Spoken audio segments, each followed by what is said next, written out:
नमस्कार दोस्तों मैं अभी अभी इश्क विश्क रीबाउंड नाम की मूवी को फाइनली देखकर लौट कर आया हूँ। 1 घंटा 50 मिनट के आसपास की मूवी की टोटल लेंथ है। एंड अगर मैं ये कहूँ कि इस फिल्म में सबसे अच्छी चीज़ इस फिल्म के कैरेक्टर्स हैं तो वो शायद गलत नहीं होगा। एंड जब मूवी खत्म होती है, कैरेक्टर्स की वजह से ही मैंने मूवी एंड तक देख लिया। एंड मूवी जब खत्म होती है तो एंड में एक छपरी रैपर का गाना सुनने को मिलता है। एंड उस दौरान मैं मूवी हॉल से इस तरीके से भागा, 1 सेकंड भी वेस्ट करे बगैर, जैसे कि पुतिन ने डेवरोफ का थिएटर में कांड कर दिया हो। मतलब उस तरीके से मैं भागा, क्योंकि उसको स्क्रीन पर देखना मेरे बस की बात नहीं है। एंड कहानी पर मैं आता हूँ एंड उसको अपने तरीके से बताऊंगा। IMDb पर जो लिखा है वो तो क्या ही लिखा है। तो चीज़ें यहाँ पर यूँ हैं कि 3 दोस्त हैं, BFF हैं, बहुत अच्छे दोस्त हैं, जिनका नाम है राघव, सान्या और फाहिर।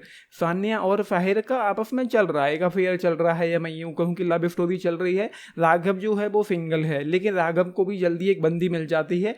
एंड उसके बाद चीज़ें यूँ होती हैं, हो सकता है कि छोटे छोटे स्पॉइलर हो सकते हैं, लेकिन मैं बचाने की कोशिश करूँगा।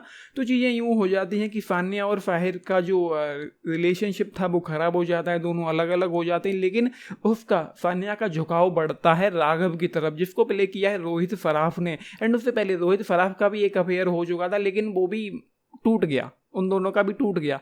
फिर बस मूवी आगे बढ़ती रहती है, चीज़ें धीरे धीरे होती रहती हैं, चलती रहती हैं, क्या क्या होता है आप देख लेना। एंड उसके बाद हमको यूं देखने को मिलता है कि रोहित, फिल्म देहरादून में सेट है, रोहित का जो कैरेक्टर है राघव, वो वहाँ से निकलता है, चीज़ें काफ़ी ख़राब हो जाती हैं, काफ़ी खिचड़ी बन जाती है।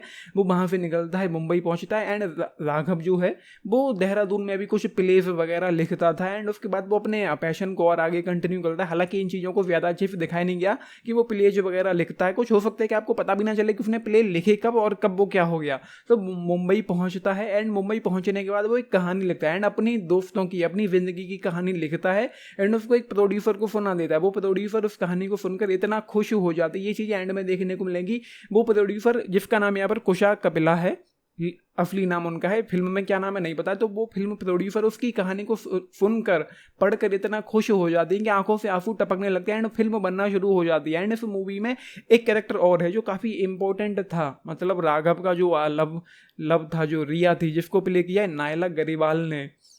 उनको भाई पहले तो जो एफर्ट था उनका कैरेक्टर को इंट्रोड्यूस करना इस फिल्म में, वो ठीक था, चलो सही था, लेकिन कुछ खास अच्छे से डेवलप नहीं किया गया। एंड उसके बाद कुछ खास उसको क्लोजर भी नहीं दिया गया। उस कैरेक्टर को देखकर ऐसा लगता है कि जैसे कोई स्पेशल अपीयरेंस हो, वो अच्छे से दिखाया नहीं गया। एंड उसके बाद यहाँ पर हम एक चीज़ और देखते हैं, जब वो रिलेशनशिप में थी राघव के साथ रिया, तो हम क्या देखते हैं कि उसकी राघव के दोस्तों के साथ कभी बनी नहीं। एंड क्यों नहीं बनी, ये चीज़ देखने को नहीं मिली। मतलब उनके बीच में, राघव के दोस्तों के बीच में और रिया के बीच में चीज़ें खराब कब हुई, ये हमको देखने को नहीं मिलता। एंड कभी बनी नहीं, एंड नहीं बनी भाई, ठीक है, जो भी है, क्या है, क्यों है, वो आप देख ही लेना। तो एंड उसके बाद यहाँ पर बस मूवी चलती जाती चलती जाती चलती जाती एंड खत्म हो जाती है। And to be honest, movie का जो क्लाइमैक्स था वो मुझे कुछ खास अच्छा लगा नहीं है। जो ले देकर चीज़ें यहाँ पर अच्छी हैं, जबकि मैं रिया को स्क्रीन पर ज़्यादा देखना चाहता था, लेकिन वो देखने को मिलती नहीं है। जिसको कुछ खास देखना नहीं चाहता था वो देखने को मिलती है। एंड मूवी में राइटिंग के नाम पर हो या स्क्रीन प्ले के नाम पर हो या डायरेक्शन के नाम पर हो, कुछ भी बहुत खास है नहीं।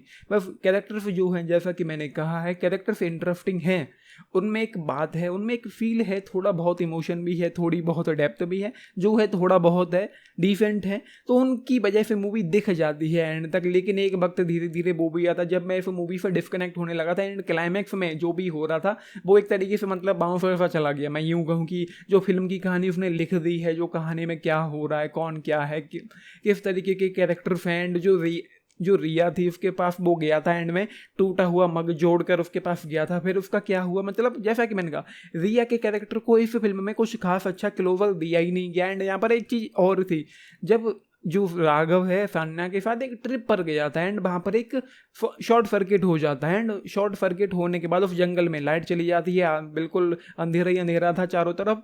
वो लोग वहाँ से एक भी डायलॉग बोले बगैर कि मतलब यहाँ से निकलना चाहिए या जाना चाहिए, कुछ सही नहीं लग रहा, कुछ भी नहीं कहते। बस वो वहाँ से शॉर्ट सर्किट हुआ, वो अपनी आँख बुझाता है एंड वहाँ से उठकर सीधा बस में जाकर बैठ जाता है एंड बस चल पड़ते। वो लोग ये भी काउंटिंग नहीं करते कि जो लोग आए थे सारे के सारे बस में हैं या नहीं है, बस निकल पड़ते हैं एंड एक बंदा पीछे रह जाता है। क्या ही था जो भी था। एंड बस यही है, और मैं क्या ही कहूँ कि इस फिल्म में क्या था।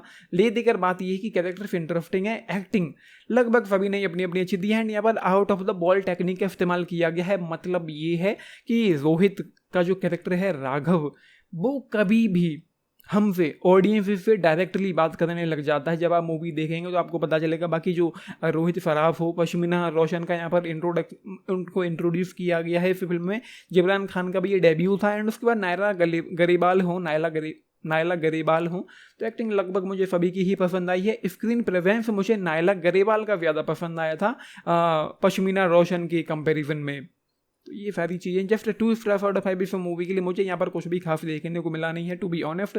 सिर्फ कैरेक्टर्स ही थे जो भी थे। एंड ये कि मुझे बिलो एवरेज मूवी लगी, जिसमें कहानी में कुछ खास नयापन नहीं है, कुछ खास बात नहीं है। एटलीस्ट ये मूवी इस तरीके से तो मतलब चलती कि हमको एंगेज करके रख पाती, हुक एंड बुक करके रख पाती, उस तरीके से बांध कर रख पाती। कैरेक्टर्स में वो वाली बात होती, कहानी में वो वाली बात होती, उतनी ज़्यादा डेप्थ होती, वो नहीं है। बाकी तो मैं इसको छोड़ देना चाहता था। एंड मैं हमारे 12 को छोड़ चुका हूँ, स्किप कर चुका हूँ, JNU को मैं स्किप कर चुका हूँ। इसको भी देखने का कुछ खास मूड नहीं था, लेकिन फिर चला गया किसी तरह से। एंड मूवी मैंने देख ली। एंड हाँ, गाने मुझे मूवी के कुछ खास अच्छे लगे नहीं हैं। जो भी है कैरेक्टर्स हैं, उनकी एक्टिंग है, उसके अलावा यहाँ पर मुझे कुछ भी अच्छा नहीं लगा है।